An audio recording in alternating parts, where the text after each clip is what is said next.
Hi friends, please subscribe to Amravati Media and press the bell icon for more latest updates.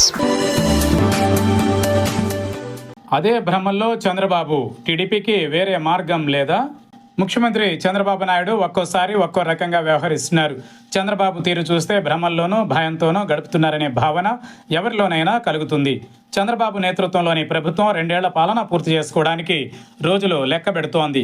నిన్నగాక మొన్న ప్రభుత్వాన్ని ఏర్పాటు చేసినట్టు ఉంది. అప్పుడే 2 ఏళ్ల కాలం ఐస్ ముక్కలా కరిగిపోతున్నదంటే కూటమి నాయకులకు కలలా ఉంది.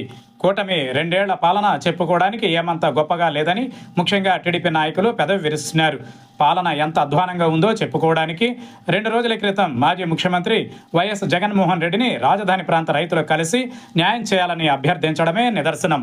తన పాలన ప్రజల ఆకాంక్షలకు తగ్గట్టు సాగడం లేదని చంద్రబాబు తెలుసుకోవడానికి ఇంతకంటే ఉదాహరణ మరొకటి అవసరం లేదు. అయితే చంద్రబాబు ఆయన పార్టీ నాయకులు ఒకే ఒక్క దానిని నమ్ముకున్నట్టు కనిపిస్తోంది. వైసీపీని గొడ్డలి పార్టీ అంటూ పెద్ద ఎత్తున విమర్శిస్తున్నారు. ఈ ప్రచారాన్ని జనం నమ్మి రానున్న ఎన్నికలలో వైసీపీని మరోసారి చిత్తుగా ఓడిస్తారనే భ్రమలో చంద్రబాబు అండుకో నమ్ముతున్నట్టు కనిపిస్తోంది. ఇంతకంటే భ్రమ మరొకటి లేదు. బహిరంగ సభల్లో మరోసారి తమను ఆదరించాలని చంద్రబాబు కోరుకోవడం లేదు.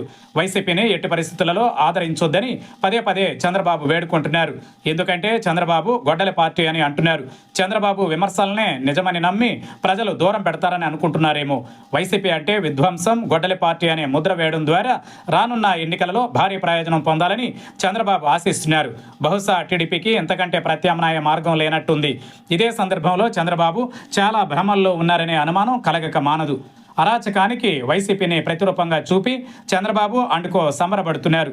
అయితే ఈ 2 ఏళ్ల పాలనలో తమ వాళ్ల అరాచకాలు అన్ని హద్దుల్ని దాటిపోయాయనే చేదు వాస్తవాన్ని ప్రభుత్వ సారథిగా చంద్రబాబు గ్రహించలేకున్నారు. ఒకవేళ అన్నీ తెలిసినా ఏమీ తెలియనట్టు నటిస్తున్నారని అనుకోవాలి.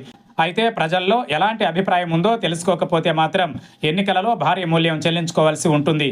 తమ వాళ్ళంతా ప్రజలకు సేవ చేస్తున్నారని చంద్రబాబు భావిస్తూ దోపిడీని అడ్డుకోకపోతే అదే వినాశనానికి దారితీస్తుందనడంలో ఎలాంటి సందేహం లేదు. చంద్రబాబు నేతృత్వంలోని 2 ఏళ్ల పాలన ఇచ్చిన సందేశం ఏంటంటే గత పాలకులే బెటర్.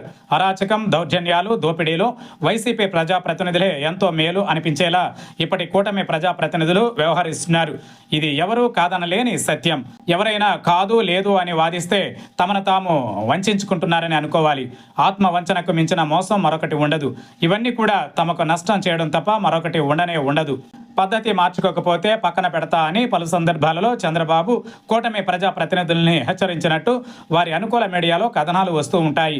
తమ నాయకుడు దిద్దుబాటు చర్యలు చేపట్టారని, రానున్న రోజులలో అన్నీ సర్దుకుంటాయని కూటమి నాయకులు, కార్యకర్తలు అనుకోవడానికి ఇలాంటివి ఉపయోగపడుతున్నాయి. అంతకు మించి ఆచరణలో ఎలాంటి మార్పు కనిపించడం లేదు. దీంతో కూటమి పరపతి రోజుకు దిగజారుతోంది. ఎక్కడైనా ప్రభుత్వంలో ఉన్న వారి నడవడికను ప్రజలు గమనిస్తూ ఉంటారు. ప్రజా తీర్పు వారి తీరుపైనే ఉంటుంది. అందుకే కూటమి ప్రభుత్వ పాలనపై ఇప్పుడు అందరూ మాట్లాడుకుంటున్నారు. చంద్రబాబు పాలన ఈ దఫా అద్భుతంగా ఉంటుందని అనుకుంటే గతంలో 3 దఫాలలో లేనంత అధ్వానంగా ఉందనే వారి సంఖ్యే ఎక్కువ. చంద్రబాబు పాలన ఈ దఫా అద్భుతంగా ఉంటుందని అనుకుంటే గతంలో 3 దఫాలలో లేనంత అధ్వానంగా ఉందనే వారి సంఖ్యే ఎక్కువ. ముఖ్యంగా టీడీపీ సీనియర్ నాయకులు ఇది చంద్రబాబు మార్క్ పాలన కానే కాదని బల్లగుద్ది మరీ చెబుతుండడం ఆశ్చర్యం కలిగిస్తోంది. గత 2 ఏళ్లలో టీడీపీ గ్రాఫ్ దారుణంగా పడిపోతూ వస్తోంది. అదే వైసీపీ గ్రాఫ్ పెరగడానికి కారణమైంది. ఈ 2 ఏళ్లలో ప్రజా వ్యతిరేక నిర్ణయాలు తీసుకున్నవి అనేకం ఉన్నాయి. ముఖ్యంగా మెడికల్ కాలేజీల ప్రైవేటీకరణపై ప్రజానీకంలో తీవ్ర వ్యతిరేకత కనిపిస్తోంది. చంద్రబాబు అధికారంలోకి వచ్చారంటే చాలు తనకు కావలసిన వారికి అన్నీ కట్టబెడతారన్న అభిప్రాయాన్ని బలపరిచేలా భూముల్ని అప్పనంగా ఇచ్చేస్తున్నారు. ఇక సంక్షేమ పథకాలు అమలు అంతంత మాత్రమే. ఒకరికి ఇస్తే 5-6గురిని ఎండబెడుతున్నారు. దీనివల్ల నష్టమే తప్ప లాభం లేదు.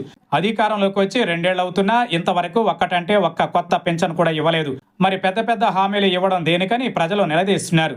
ఇలా చెప్పుకుంటే చాలా ఉన్నాయి. ఏది ఏమైనా కూటమి పాలనపై నిట్టూర్పే వినిపిస్తోంది. దీని నుంచి బయటపడాలంటే చంద్రబాబు చాలా కసరత్తు చేయాల్సి ఉంటుంది. ఏం చేస్తారో కాలమే జవాబు చెప్పాల్సి ఉంటుంది.